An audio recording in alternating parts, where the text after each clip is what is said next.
And welcome everybody to a music theory class workshop / tutorial. And today, what we're going to talk about is how to use triads over single bass notes. And before we get into that, I wanted to just give you the musical word of the day that you should never use ever in a session, on a gig, or in a class, because it's something that nobody is going to know what the heck you're talking about. And even if they do, it's not going to help you get the gig. And this is courtesy of Nicholas Lenimsky, the great theory guy, from his famous book.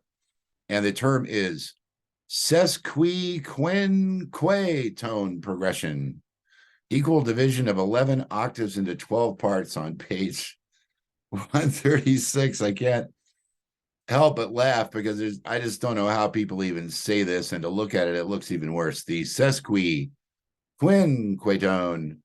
It's like a motorcycle and an ice cream cone and whatever else, man. This is crazy. So we're going to jump right in here and start with my favorite example of triads over bass notes, which is from the fantastic genius Stevie Wonder. And there it is, Mullins triad over bass note concept. You can see I've got the triads here and the bass notes, and they're going up. Now you want to watch the alternate chord symbols there, the little letters to the right of the main thing in chordy, because that's the triad / the bass note, D over B flat. But back to the Stevie thing. So when I first heard this song, Too High, come out on the radio, I already knew what a triad was, and I already knew what a pedal tone was. And if you don't know what a pedal tone is just a note that goes under things. It came from the pipe organ originally. And Stevie's on the 5 chord in the key of A minor at the beginning of this tune. And I'll just play these slow.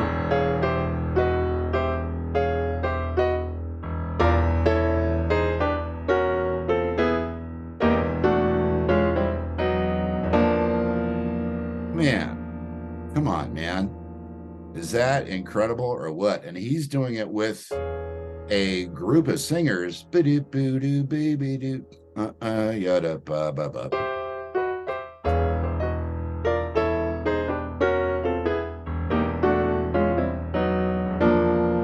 up on a classic tritone of B flat over E, and then he dives into the tune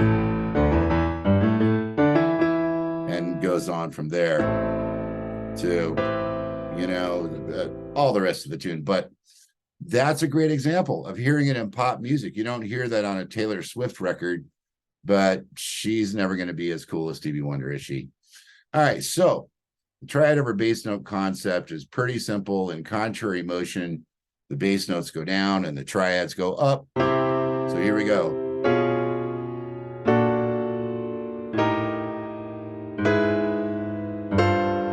That's a nice landing point. There's a lot of dissonance coming before that, but you can even do just that much of it and resolve to your C, especially if you were doing like a fanfare or an intro or a virtual symphony or something like that. That's pretty cool. All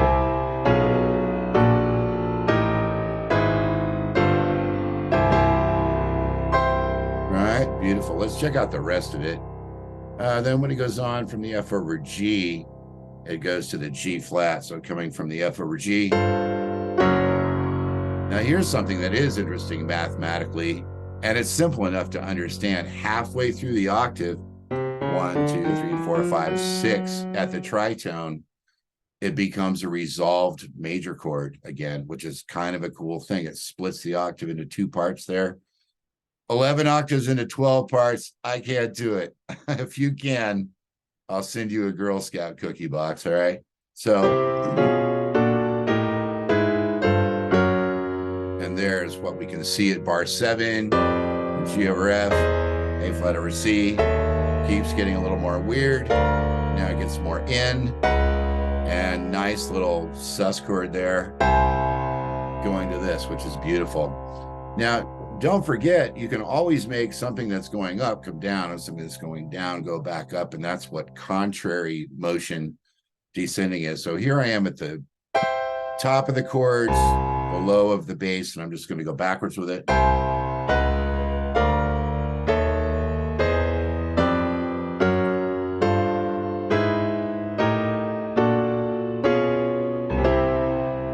And as I always say in this workshop stuff, there you can see the last bits of it. And, download the worksheet. It's way easier to see that way. But what I always say is use what you like. If there's something in here that you hear that you think is like really great, then just use that. And the ones that don't sound sonorous, that don't sound consonant, that don't fit your harmonic vision for the kind of music you want to do, just scrap them. Nobody's going to kill you for not using them. Most people don't know what theory is anyway. So just use what you like. My job is to show you the options of what's out there and what the theory of it is and what the application is. So now, man, the coffee is really good today. I just got a new coffee maker. It's bitching. Okay, so now we're going to go to the second application. Well, that's the theory. This might be the first application, second application of how this works. Triads over bass notes. Now, there was hundreds of years ago, ladies and gentlemen, the idea of playing chromatic scale and the 6 dominant with the 3 bass, 2 minor, and then the 7 major with the 3 bass, that kind of the minor, and then you keep going all the way up that. That's kind of a nice, really dated sounding progression that I don't know if anybody would really use that much of it, because a lot of times these devices are just good for 4 or 5 chords to change it up, and then you go back to your main thing. But the church application is really awesome because you can do the entire chromatic scale, and you're not using the chromatic chords per se, but you're doing what I think they call it a tonic to a subdominant to a minor 2 to the subdominant to the minor 3, something like that. But just listen to what it sounds like and see if you like this. I think it sounds great. We're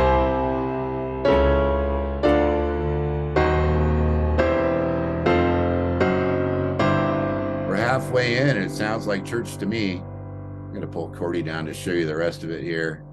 What else is? Oh, yeah. Really cool. I mean, that really sounds great. And just to play it in a bigger fashion.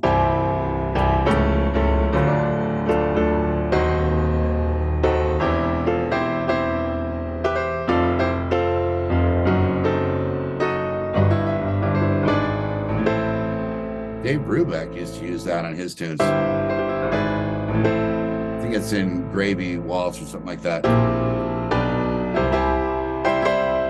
Now, if you put a bunch of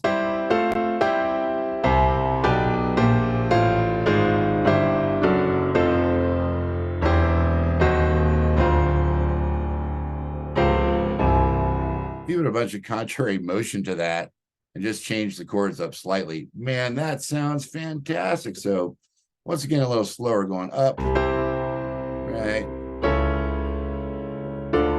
G minor, C diminished, or E flat diminished. If I play all the notes, C over E, F, F sharp diminished, and then the 1 chord over the 5 chord. That's church all day, man. And the 3 dominant going to the 6 minor with the 3 in the bass. I love it. Beautiful. And what about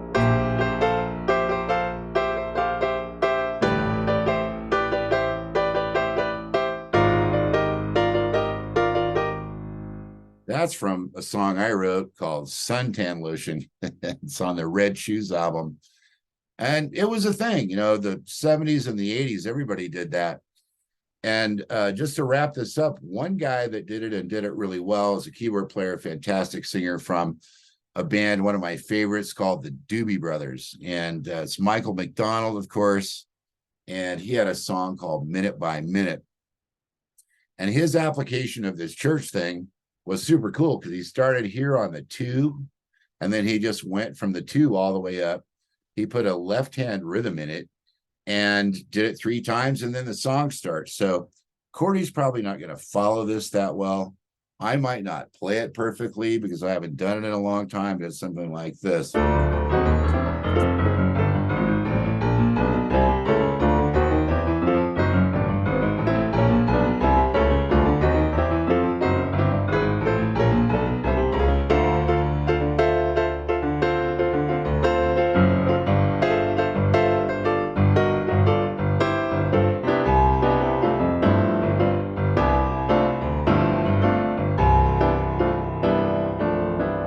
Right, Michael McDonald. What a cool way to do triads over bass notes, man. That's the theory. Start with a theory, work on this stuff. Just play it real slow. Don't worry about the rhythm. You need to worry more about avoiding words like sesquiquinque.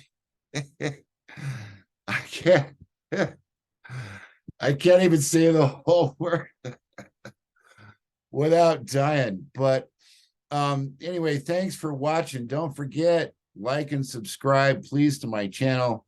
Like the videos. Tell your piano and your guitar friends, especially, that there's a new theory guy on YouTube, even though I'm not new. I'm a recording artist. I've done 42 solo records. And if you need help with your DAW, like Logic Pro, Ableton, Studio One, stuff like that, I've produced a lot of records. And sorry, no Pro Tools. I don't teach Pro Tools. And Avid just went to a subscription model about a week before I'm making this video, which is very bad. Bad Avid, bad Avid. And when I was teaching college, they were adamant about getting Logic out and getting it out of the curriculum, getting that DAW completely scrapped. And I remember them saying, "Oh yeah, come to the free Avid training sessions. They're only 12 hours a day." And they were just putting in Macs. They're putting Pro Tools on everything. And then now, I don't know, 10 years later, here they are, subscription only. And my studio friends are majorly upset about this. So if you're a studio guy and you just got screwed over totally by Avid, shoot me an email or put something in the comments and tell me what happened to your studio, because a lot of times these fantastic upgrades that the companies do leave all of us out in the cold. All right, well, that's going to do it for right now. Thanks for watching. This was the Triad over bass note workshop with no sesquinque involved at all. I'll see you on the next one. Signing out for now. Bye-bye.